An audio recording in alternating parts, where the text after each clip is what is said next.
சந்திரன், சொல்லுங்க sir. Madam நம்மளோட chief guest. Okay sir. இன்னைக்கு இங்க தான் தங்க போறாங்க. சரி. நீ ஜாக்கிரதையா பாத்துக்கணும். Okay sir. சரியா? ஓகே. வரட்டா?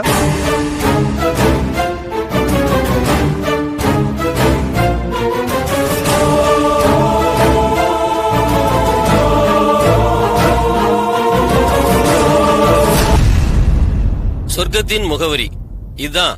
காட்மேன்ங்கிற போதை மருந்துக்கு பெட் நேம். இதுவரைக்கும் சிங்கப்பூர், துபாய், அமெரிக்கா போன்ற நாடுகளில் உள்ள மெகா கோடீஸ்வரர்களை தாலாட்டி சந்தோஷப்படுத்தியிருக்கிற இந்த போதை அரக்கன் இப்போது இந்தியாவுக்குள்ளும் நுழைய ஆரம்பித்திருக்கிறது. இதுவரை டெல்லி, மும்பை, கல்கத்தான்னு வட இந்தியாவை மயக்கத்தில் மூழ்க வைத்த இந்த போதை அரக்கன் இப்போது தென்னிந்தியாவுக்குள்ளும் நுழைய ஆரம்பித்திருக்கிறது. இந்த காட்மைன் எப்போது, யாரால், எங்கிருந்து வருகிறது என்பதை கண்டுபிடிக்க பயங்கர பிரயத்தனம் செய்து வருகிறோம். கண்டிப்பா இறந்து போன அந்த பௌர்ணமி மாவுக்கும் காட்மைன் போதைப் பொருள் கடத்தல்காரர்களுக்கும் இது தொடர்பு இருக்குமோன்னு சந்தேகமா இருக்கு. இருக்கலாம். நாடு எங்க போயிட்டு இருக்குன்னே தெரியல சார். புதுசு புதுசா போதை மருந்துங்க, அதுக்கு அடிமையாகிற அப்பாவிங்க. இந்த மாதிரி போதை மருந்த வித்தாலும் சரி, வாங்கினாலும் சரி, மரண தண்டனைன்னு ஒரு சட்டம் கொண்டு வரணும் சார். அப்பதான் இதுக்கெல்லாம் விடிவு காலம். கரெக்ட் வர்கீஸ். எந்த நாட்டுல சட்டங்கள் கடுமையா இருக்கோ அங்க குற்றங்கள் இல்ல. இந்தியாலையும் சட்டங்கள் கடுமையாக்கப்படணும். அப்பதான் குற்றவாளிகளோட எண்ணிக்கை குறையும். இந்தியாவில் எந்த சட்டம் வந்தாலும் சரி, அது ஏழைகளுக்கும் நடுத்தர வர்க்கத்துக்கும் மட்டும்தான். பணக்காரர்களுக்கும் அரசியல்வாதிகளுக்கும் அது செல்லாது. கரெக்ட். சட்டம்ங்கிறது excuse me. Hello,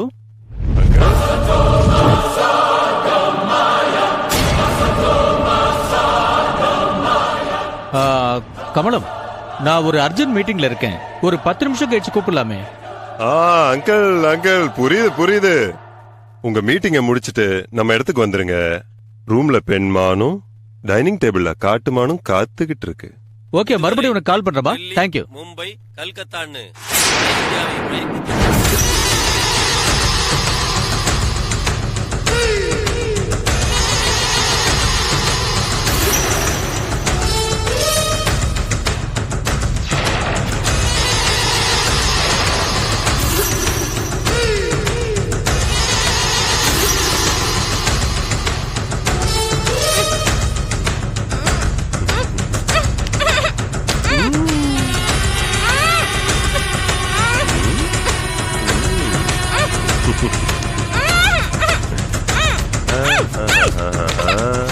relax relax relax.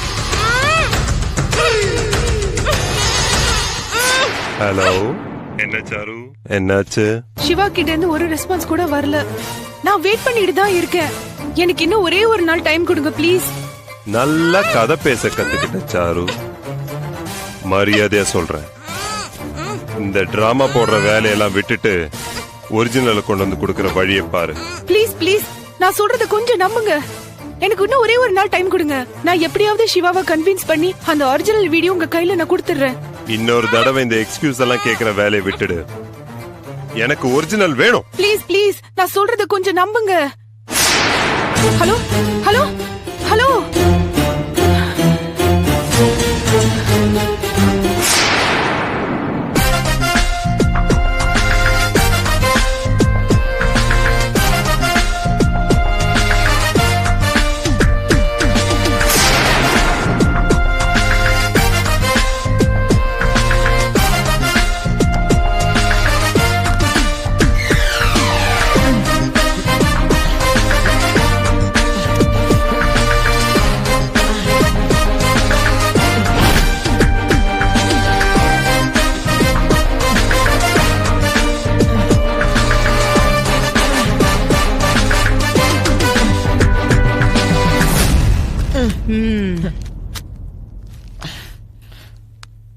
இந்த டேபிள்ல இருக்கிற டிராஸோட சாவி எங்க?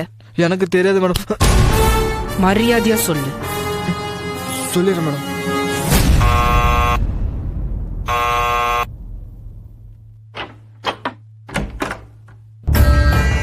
வாங்க சார். என்னதுன்னா மல்லையாவையும் பொண்டாட்டியையும் க்ளோஸ் பண்ணிட்ட போல இருக்கு. அதெல்லாம் எப்பவோ முடிஞ்சிருச்சுங்க ஐயா. மேல தென்னங்கன்னு கூட நட்டாச்சு. Very good. வாங்க உட்காருங்க. Good evening. Uncle good evening. மல்லையாக்கும் அவர் பொண்டாட்டிக்கும் ஏற்பட்ட கதையை பாத்தீங்களா? சொன்னா நமக்கு யார் துரோகம் பண்ண நினைச்சாலும் நம்ம கோர்ட்ல விதிக்கப்படுற தண்டனை மரண தண்டனை தான். நீங்க மட்டும் அன்னைக்கு அந்த சாமி டாக்டரை மீட் பண்ண போலனா அந்த துரோகிங்க 2 பேரும் பௌர்ணிமாவை அங்க அட்மிட் பண்ணிருக்கிற விஷயமே நமக்கு தெரிஞ்சிருக்காது. நல்ல வேளையா நான் அவங்களை கவனிச்சப்போ அவங்க என்ன அடையாளம் கண்டுபிடிக்கல. தெரிஞ்சிருந்தா பிரச்சனை வேற மாதிரி ஆயிருக்கும். ஆ, ஆ. தனா, சொல்லுங்க சார் சொல்லுங்க. ஹேமா கண் முழிச்சிட்டாளா? இதோ போய் பார்த்துட்டு வந்துடுறேன் சார். வா சங்கர், நீ பௌர்ணிமாவை ஸ்மூத்தா ஹேண்டில் பண்ணிருக்கலாம். அவளை அவசரப்பட்டு அடிச்சிருக்க கூடாது. இல்ல அங்கிள், அவ காதலன் கதிர் நம்ம ஆபீஸ்ல அக்கவுண்ட் செக்ஷன்ல வேலை பார்த்தான். எனக்கு வர கோட் வேர்ட்ஸ ரிசர்ச் பண்ணி நம்ம பர்ச்சேஸ் பண்ற காட்மைன்ற போதை பொருளோட ஃபாரின் கிளையன்ஸோட அட்ரஸ எப்படியோ ட்ராக் பண்ணிட்டான். இவன் தான் அதை பண்ணான்னு நான் கண்டுபிடிச்சிட்டேன். அதனால நான் அவனை சுட்டு கொன்னுட்டேன்.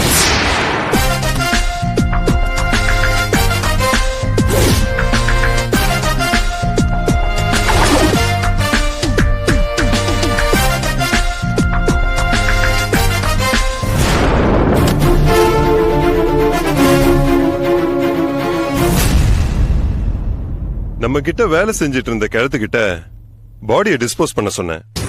அந்த கிழத்துக்கும் அந்த கதிர்க்கும் ஏதோ கான்டாக்ட் இருக்கும் போல இருக்கு. கதிரோட லவர் பௌர்ணிமாக்கும் விஷயத்தை அந்த கிழவன் கன்வே பண்ணிருக்கான். அவ பாம்பேல இருந்தா, அங்கிருந்து நேரா புறப்பட்டு வந்தா. என்ன மீட் பண்ணோன்னு சொன்னா. வர சொன்னேன். என்னன்னு கேட்டேன். எப்படியும் போன கதிர் போயிட்டான். உன் ப்ராஃபிட்ல 25% கூடுன்னு சொல்லி மிரட்டினா. இல்லாட்டி உன் டோட்டல் விஷயத்த போலீஸ்ல சொல்லுவேன்னா. பார்த்தேன், கோவம் வந்துச்சு. கையில இருந்த பாலிமர் ராடால தலைக்கு பின்பக்கம் ஒரே அடி. அப்புறம் பணம் போனா போதுன்னு 10 கிராம் காட்மைன் பவுடரை அவ வாயில போட்டு திணிச்சிட்டேன்.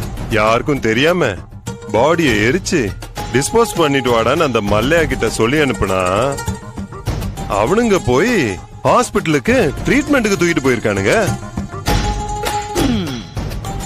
ஆமா,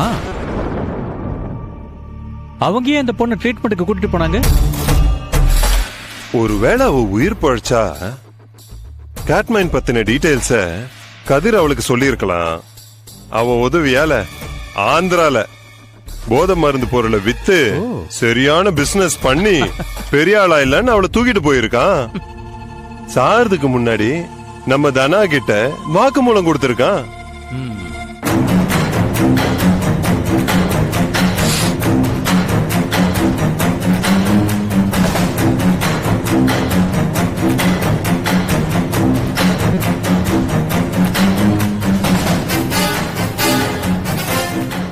Siva, yes madam.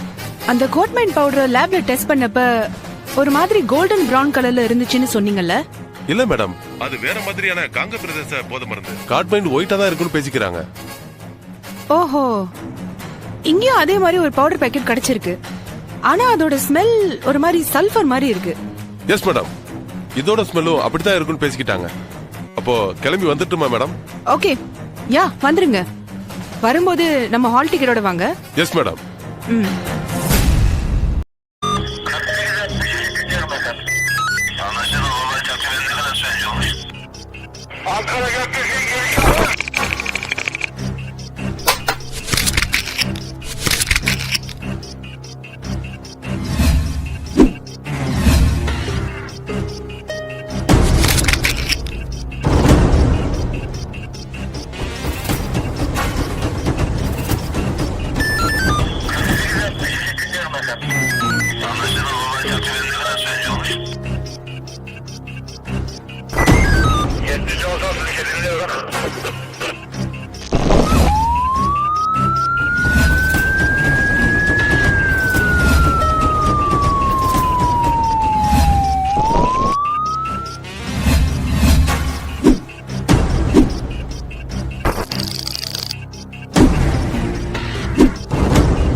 don't want to do anything to scare your children. That's the last thing we want to do. We don't want to scare anybody.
If you enjoyed this video, kindly like, share, comment, and for further our interesting videos, subscribe our channel below.